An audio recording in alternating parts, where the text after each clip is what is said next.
Viral হওয়া যায়। আসেন অতি ভাইরাল যারা হয়েছেন, যেই কোনো একটা বিষয় নির্ধারণ করেন, একই বিষয়ে আপনি 1 ঘন্টা বক্তব্য রাখেন, আমরা গরিবদেরকে 1 ঘন্টা বক্তব্য দিতে দেন। দুনিয়া বিচার করবে ভাইরাল বক্তা কেমন আর আমরা কেমন।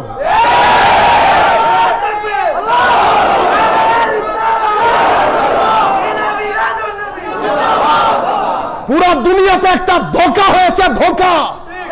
সাধারণ মানুষদেরকে বলবো, ভাইরাল এটা অনেক সাধারণ একটা জিনিস। আজকে আমাদের সমাজের মধ্যে যারা ভাইরাল, আমাদের বক্তব্য আপনারা শুনছেন না, আমাদের কাছে আমাদের উস্তাদদের চুল পরিমাণ কি জ্ঞান আছে? তো এখন আপনারা আমাদেরকে তুলতে তুলতে আকাশে তুলেছেন না, অথচ মুহাদ্দিস সুলাইমান আনসারী, মুফতি ওসিউর রহমান, কাজী আব্দুল ওয়াজেদ, আল্লামা শাফজামান আল কাদরি, এই সমস্ত উলামায়ে কেরামের তুলনায় আমরা তাদের স্যান্ডেলের সমপরিমাণ। কিন্তু আমাদেরকে এখন 20,000, 1 লাখ, 50,000 দিয়ে আনছেন না, তাদেরকে তো মুনাজাতের জন্য আপনারা ডাকছেন না।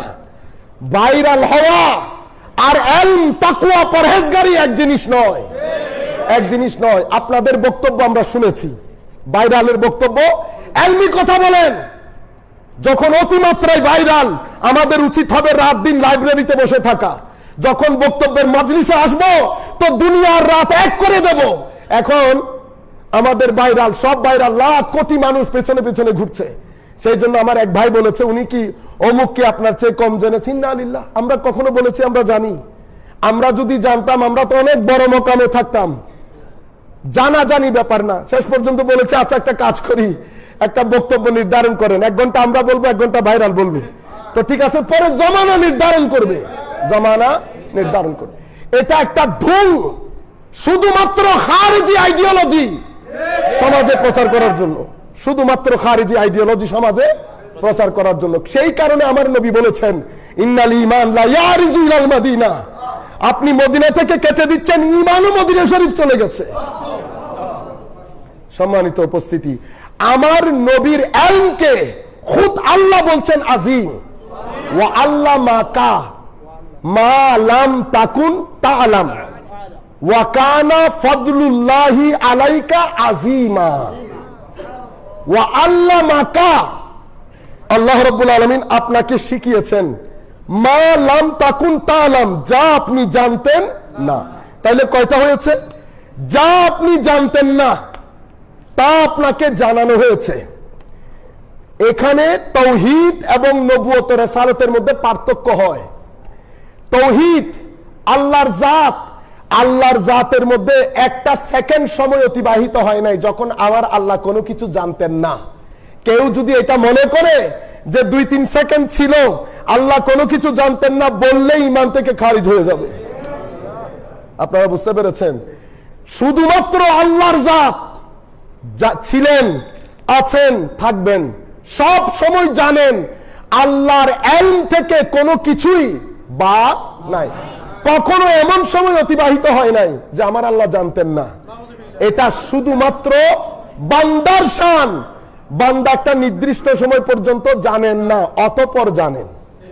তো আমার আল্লাহ এখানে নবুয়ত আর তাওহীদ পার্থক্য করে দিয়েছে। কি? মা লাম তাকুন তা'লাম, যা আপনি জানতেন না। হাবিব আপনি কি কি জানতেন না? আমরা যা যা জানি না সব কিছু এখানে এসেছে। কি কি জানি না? স্রষ্টাকে দেখি নাই, স্রষ্টার ব্যাপারে জানি না। নবমণ্ডল ভূমণ্ডল দেখি নাই, নবমণ্ডল ভূমণ্ডলের ব্যাপারে জানি না। স্রষ্টার সৃষ্টির মধ্যে যা যা কিছু ঘটছে আমরা জানি না। উপরে নিচে যা কিছু হচ্ছে কোনো কিছুই জানি না। তো আমার আল্লাহ বলছেন, হাবিব যা জানতেন না তা জানানো হয়েছে। তো কি জানানো হয়েছে? আপনি কিতাব, আল্লাহ, আরশ, কুরসি, লৌহ, কলম, নবমণ্ডল, ভূমণ্ডল, মা কান ওয়া মা ইয়াকুন, যেটা ছিল না, যেটা হবে, যেটা হচ্ছে, কিয়ামত, কিয়ামতের ঘটনা, অতঃপর পরবর্তী যুগ, সমস্ত কিছু যা কিছু আপনি জানতেন না আমি আপনাকে জানিয়ে দিলাম। এই যে ইলম দিয়েছে এটাকে আল্লাহ নবুয়ত বলেছে। এই ইলমটাকে আল্লাহ কি বলেছেন? নবুয়ত। এরপরে আল্লাহ এটার উপর সিল মোহর দিয়েছেন, ওয়া কানা ফাদলুল্লাহি আলাইকা আযীমা। এমন জ্ঞান দান করেছেন, এটা আপনার উপর আল্লাহর ফদলে আযীম, ফদলে আযীম, বিশাল অনুগ্রহ। কে বলছেন? খুদ আল্লাহ বলছেন। তাইলে নবী পাকের দুইটা জিনিসকে আল্লাহ রাব্বুল আলামিন আজিম বলেছেন। একটা নবী পাকের আখলাক যেটা সিফাত ইলাহি, আর একটা আমার নবীর ইলম যেটাকে আমার আল্লাহ আজিম বলেছেন, যেটা নবুয়ত। আল্লাযিনা ইয়াত্তাবিউনার রাসূল আন নবী। তো নবী কেন বলেছে? এই মকামটা আপনাদেরকে বুঝানোর জন্য।